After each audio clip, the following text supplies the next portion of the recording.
Praise lord brother. మీ పేరేంటి? నా పేరు రవికుమార్ అండి. అదే నాది వేరే నెంబర్ ఉంటుంది దాంట్లో సేవ్ అయ్యి. ఓకే, ఎక్కడి నుంచి కాల్ చేస్తున్నారు? ఈసీఎల్ నుంచి అండి. ఈసీఎల్ నుంచి. ఓకే అండి బ్రదర్. ఓకే, ఓఫీర్ సార్ ఉన్నారు, మీ యొక్క క్వశ్చన్ ఏంటి అడగండి. ఓకే అయ్యగారు వందనాలండి. వందనాలు బ్రదర్, చెప్పండి. అయ్యగారు అదే అయ్యగారు ఒకసారి కలవడానికి వచ్చాం కదండి ఈసీఎల్ నుంచి, నేను మా మిస్సెస్ పిల్లలు. అవును బ్రదర్, చెప్పండి. నేను మాట్లాడతాను. అయ్యారు ఇప్పుడు పరిశుద్ధాత్మ అభిషేకం పొందుకున్న వాళ్ళు మనకు ఎలా తెలుస్తుందండి? అంటే మన సంఘంలో ఏదైనా బోధ చేస్తామండి అనుకోండి, పరిశుద్ధాత్మ అభిషేకం మనకు ఉంది అని తెలుస్తుందా? దాన్ని బట్టి మనం గుర్తించాలా? అంటే ఇప్పుడు పరిశుద్ధాత్మ అభిషేకం ఉన్న వాళ్ళు కృపావరాల్లో ఏదో ఒకటి దేవుడు ఇస్తాడు అని అంటారు కదా, అటువంటిది కొంతమంది భాషలు ఉంటే తెలుస్తుంది, భాషలు ఇవ్వకుండా కొంతమంది బుద్ధివాక్యం జ్ఞానవాక్యం అంటారండి. అది ఎలా గుర్తించాలి? అసలు బుద్ధివాక్యం జ్ఞానవాక్యం అంటే ఏంటి? నేను ఒక బేసిక్ ఫండమెంటల్ క్వశ్చన్ అడుగుతాను. అసలు వాళ్ళకి అభిషేకం ఉందో లేదో మనం ఎందుకు గుర్తించాలి? అంటే వాళ్ళ గురించి కాదు అయ్యారు, అంటే ఇప్పుడు పర్సనల్ గా నా వ్యక్తిగతంగా అడుగుతున్నాను. ఇది మంచి ప్రశ్న. ఇప్పుడు పరిశుద్ధాత్మాభిషేకము అది పర్సనల్ మ్యాటర్. పరిశుద్ధాత్మ మీ మీదికి వచ్చినప్పుడు మీరు శక్తి పొందుదురు అన్నాడు. Very simple. ఇదివరకు లేని కొత్త శక్తి నా లోపలికి వచ్చిందో లేదో అనుభూతి మనకు కలుగుతుంది కదా. నూతనమైన శక్తి వచ్చినప్పుడు ఇంతకుముందు లేపలేని బరువులు ఇప్పుడు లేపుతాము. ఇప్పుడు శక్తి ఎందుకంటే పని చేయడానికే కదా. ప్రాణం ఉన్నది కొంతమందికి, కానీ శక్తి లేదు, బరువైనటువంటి పనులు చేయలేదు, ఎక్కువ దూరం పరిగెత్తలేరు. ఇప్పుడు హాస్పిటల్లో మంచం మీద రోగిగా పడుకున్నటువంటి టీబీ రోగి, ఇంకో రోగి, రకరకాల రోగులు, వాడు బ్రతికే ఉన్నాడు కానీ చాలా దూరం నడవలేడు. ప్రాణమైతే ఉంది కానీ ఒక 10 కిలోలు బరువు ఎత్తలేడు. బలము ఎందుకంటే పనులు చేయడానికి, దేవుని పని చేయడానికి. ఇంతకుముందు నాకు చేత కానిది ఇప్పుడు చేతనవుతుంది, నాకు సామర్థ్యం కలిగింది, ఐ ఫీల్ బెటర్. మీకు బలం ఉన్న సంగతి మీకే తెలుస్తుంది, నాకెలా తెలుస్తుంది? అంటే ఇప్పుడు అంటే అయ్యారు ఒకప్పుడు సాధారణ విశ్వాసిగా ఉన్న ఎవరైనా కూడా మామూలుగా సంఘంలో జస్ట్ ప్రార్థన చేయడం వరకే ఉండి సంఘ కార్యక్రమాల్లో పాల్గొని కొంచెం ఆసక్తి కలిగి ఆ ప్రార్థనలో ఎక్కువసేపు గడిపి, లేదంటే సంఘంలో అవకాశం వచ్చినప్పుడు వాక్యం చెప్పడం లాంటివి చేస్తూ ఉంటే అది శక్తి కింద ఫీల్ అవ్వచ్చా, లేదంటే మన విశ్వాస జీవితంలో మనం కొంచెం ఎదిగాము అని అనుకోవచ్చా అనేది కొంచెం నాకు పరిశుద్ధాత్మ అభిషేకము అనేది రక్షణ అనుభవం. ఒకరోజు మీలో నూతన జన్మ కలుగుతుంది కదా, ఆ నూతన జన్మ ఒక క్షణంలో ఎలా కలుగుతుందో పరిశుద్ధాత్మ అభిషేకం కూడా ఒక దినము, ఒక గంట, ఒక క్షణం స్పష్టంగా క్లియర్గా మీ మీదికి వస్తుంది. వచ్చినప్పుడు అంతకుముందు చేయలేని కార్యాలు మీరు చేయగలుగుతారు.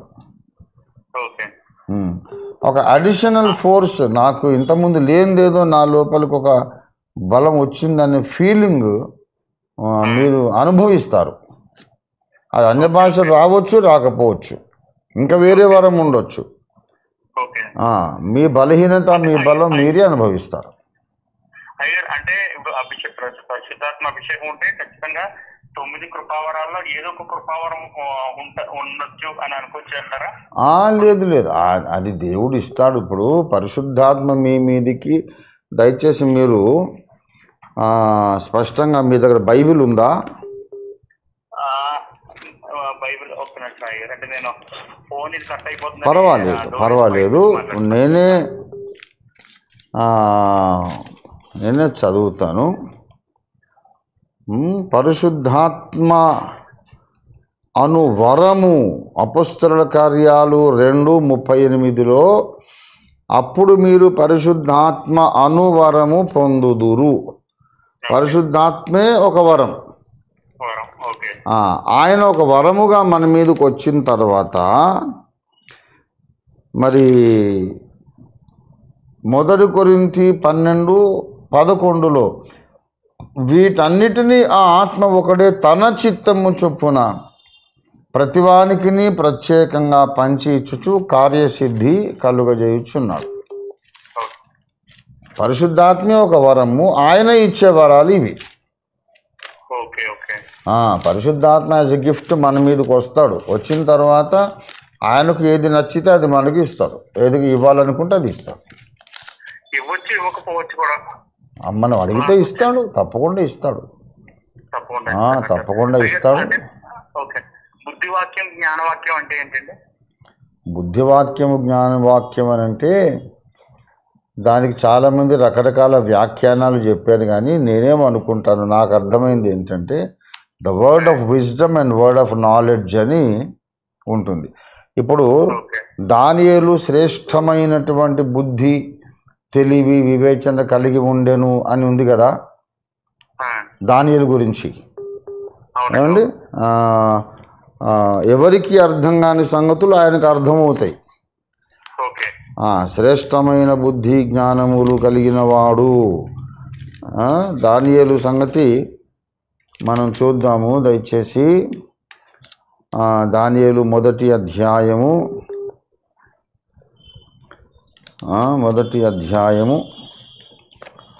17. ఈ నలుగురు బాలుర సంగతి ఏమనగా దేవుడు వారికి జ్ఞానమును సకల శాస్త్ర ప్రవీణతయు వివేచన అనుగ్రహించెను.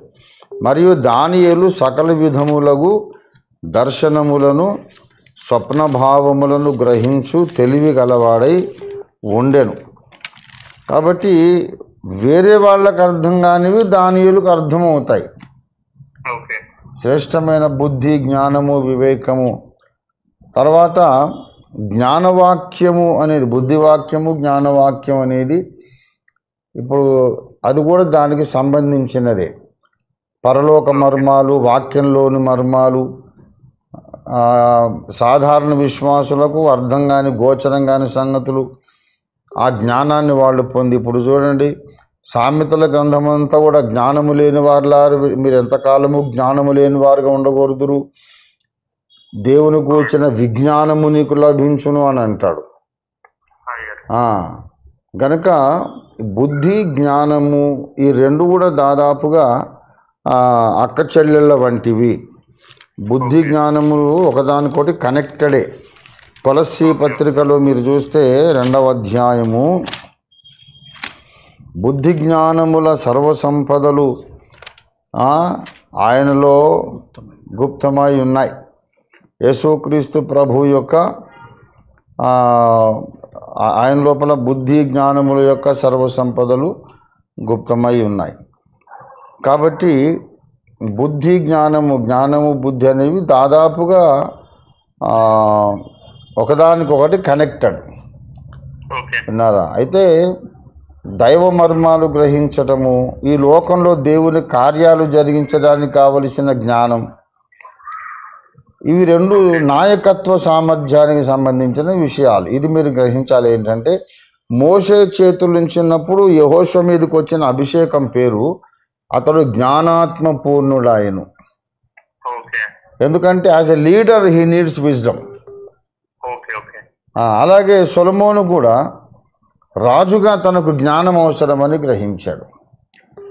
దేవుని ప్రజలను నడిపించడానికి, సమస్యలు పరిష్కరించడానికి, నాయకత్వం వహించడానికి జ్ఞానం అనే వరము కావాలి. కనుక బుద్ధివాక్యము అని అంటేనేమో ఇతరులు గ్రహించలేని సంగతులను గ్రహించే సామర్థ్యం. ఈ జ్ఞానవాక్యం అంటే వాళ్ళు మాట్లాడి నోరు తెరిస్తే దేవుని ప్రజలను నడిపించడానికి అవసరమైనటువంటి జ్ఞానయుక్తమైనటువంటి మాటలు పలుకుతారు. కొంతమంది మంచి లీడర్సే కానీ బైబిల్ అర్థం కాదు.